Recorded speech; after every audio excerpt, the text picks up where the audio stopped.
السلام عليكم ورحمة الله وبركاته. كيف حالكم يا أحبائي الصغار؟ وكيف أصبحتم اليوم؟ إن شاء الله بخير.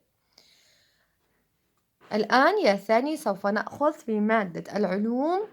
تحدثنا في الحصة السابقة عن الدرس الأول، الصوت وخصائصه. أخذنا الجزء الأول من هذا الدرس، والآن إن شاء الله في هذا الحصة سوف نكمل الجزء الثاني من الدرس، الصوت وخصائصه.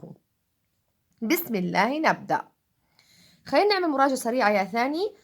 ما تم أخذه في الحصة السابقة، أخذنا كيف ينشأ الصوت.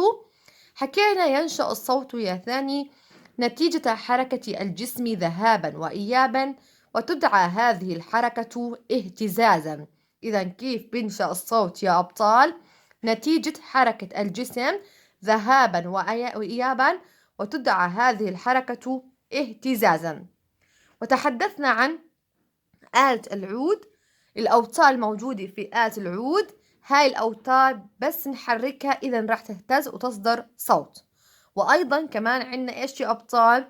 آلة الناي، يصدر الصوت نتيجة اهتزاز الهواء. عند النفخ في آلة الناي يصدر الصوت نتيجة اهتزاز الهواء. وكيف نسمع هذه الأصوات؟ نسمعها يا ثاني نتيجة اهتزاز غشاء طبلة الأذن. وتحدثنا كمان في الحصة السابقة كيف ينشأ صوت عند الإنسان. كيف بينشأ الصوت عند الإنسان يا أبطال؟ حكينا يا ثاني عند اهتزاز الحبلين الصوتيين. إذا ينشأ الصوت عن اهتزاز الحبلين الصوتيين. إذا عندما تهتز الأحبال الصوتية يا أبطال عند الإنسان، تهتز وتنتج صوت الإنسان. والآن يا أبطالي في هذه الحصة نفتح على كتاب الطالب من كتاب العلوم، صفحة رقم 30.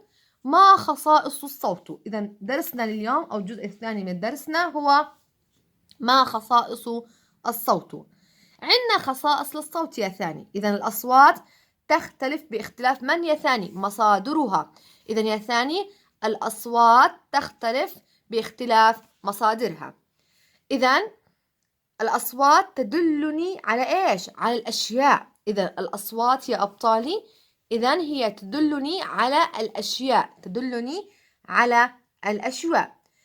مثلا يا ثاني أستطيع أن أميز بين الأصوات المرتفعة. الأصوات المرتفعة مثلا يعني بين قوسين هي العالية. الأصوات المرتفعة بين قوسين هي العالية، مثل إيش؟ الشلال. انظروا إلى الشلال، هذا هو أمامكم، هذا هو الشلال. هنا يحدث ماء الشلال صوتا مرتفعا، صوتا مرتفعا عاليا. إذا نتيجة إيش يا ثاني؟ تنتج عن اهتزازات كبيرة. إذا الأصوات المرتفعة العالية تنتج عن اهتزازات كبيرة. إذا مرة أخرى يا ثاني، إذا الأصوات تدلني على أشياء.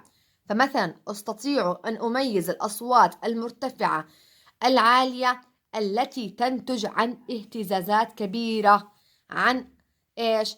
عن اهتزازات كبيرة. مثلا حكينا الشلال، يحدث ماء الشلال صوتا مرتفعا نتيجة شو يا ثاني؟ لأنه ينتج عن اهتزازات كبيرة. الشلال صوته مرتفع عالي ينتج عن اهتزازات كبيرة. أما عندي كمان أصوات منخفضة، مثل ما عندي أصوات مرتفعة عالية وعندي أصوات منخفضة التي تنتج عن اهتزازات صغيرة مثل ماء النهر. انظروا إلى هذه الصورة، يحدث ماء النهر صوتا منخفضا. لماذا؟ لأنه ينتج عن إيش؟ عن اهتزازات صغيرة. إذن الأصوات المنخفضة تنتج عن اهتزازات صغيرة مثل النهر. بنلاحظ إنه النهر صوته منخفض غير مرتفع، عكس مين يا ثاني؟ عكس الشلال المرتفع، عكس الشلال المرتفع. إذا هذه من خصائص الأصوات، خصائص الصوت، إن أصوات مرتفعة عالية وأصوات منخفضة. الأصوات المرتفعة العالية تنتج عن اهتزازات كبيرة مثل الشلال، والأصوات المنخفضة تنتج عن اهتزازات صغيرة مثل ماء النهر صوته منخفض. إذا يا ثاني كمان هنا في صفحة رقم 31 وميزوا الأصوات الرفيعة ومنها صوت القطة وعن الأصوات الغليظة ومنها صوت الكلب. انظروا يا ثاني، أيضا يوجد لدينا أصوات رفيعة. إذا يوجد لدينا إيش؟ أصوات رفيعة، مثل صوت المرأة، صوت القطة، صوت العصفور، الأذان.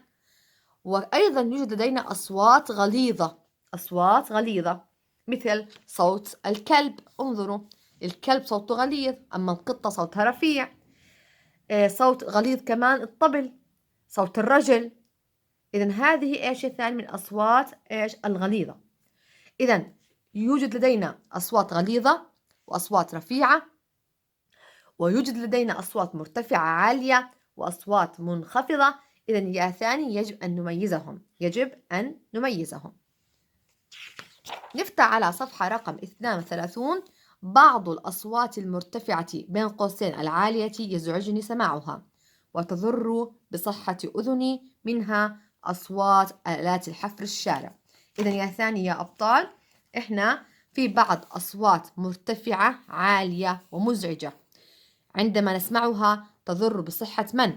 أذني، بصحة أذني. منها أصوات آلات حفر الشارع، وكمان يا ثاني الطائرات في المطار كثير مزعجة أصواتها، الصراخ مثلا يا ثاني مزعج، فلازم نهتم بصحة أذننا ونبعد عن إيش يا ثاني؟ عن الأصوات المرتفعة العالية اللي بتضر بصحة أذني.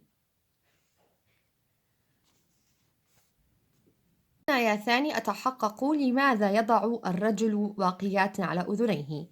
ليش يا ثاني؟ انظروا إلى هذه الصورة. لماذا يضع؟ لحماية أذنيه من الأصوات المرتفعة التي تؤذي الأذن، التي تؤذي الأذن. وإلى هنا يا ثاني قد تم الانتهاء من شرح درس الصوت وخصائصه. تعرفنا كيف ينشأ الصوت وكيف ينشأ الصوت عند الإنسان وما خصائص الصوت. هناك عندنا خصائص، عندنا أصوات مرتفعة عالية وأصوات منخفضة وأصوات رفيعة وأصوات غليظة، يجب أن نميز بينهم يا ثاني، بدنا نركز هنا. وحكينا في بعض أصوات مرتفعة عالية يزعجنا سماعها وتضر بصحة أذني، فيجب علينا إيش يا ثاني؟ إيش أن نحافظ على صحة أذنينا.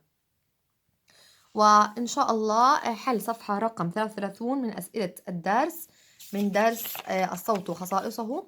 والله يعطيكم ألف عافية طلاب الحلوين، ودمتم سالمين، وإلى اللقاء في الحصة القادمة.